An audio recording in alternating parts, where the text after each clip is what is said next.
Here at London King's Cross, which is the hub for the East Coast Main Line connecting the capital with Yorkshire, with North East England and with Scotland, things are much quieter than normal as the national rail strikes resume.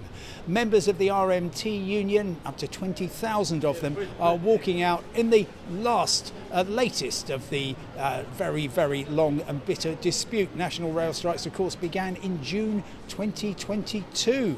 No settlement remotely in sight. The union says that the government is offering a pretty paltry pay increase, and that is contingent upon serious changes to working arrangements. And the government and the train operators say that rail finances are in such an absolute mess that there has to be reform to afford any kind of pay review.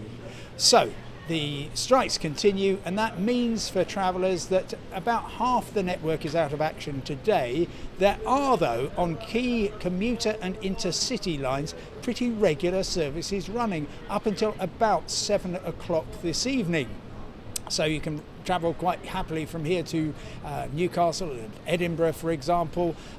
The Great Western Line is running services to Cardiff, to Bristol, to Plymouth, though bear in mind the last train to Devon leaves at just after 3 o'clock today.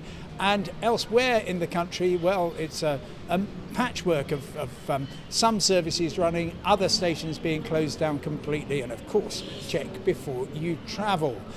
Just a reminder that there's another strike coming along on Saturday the 22nd of July and the following Saturday the 29th of July, and in between that, London Underground will be shutting down for 6 days. And if you are thinking of taking the tube today, if you're in London, well, bear in mind that it is extremely busy as commuters are switching from rail services to the Underground.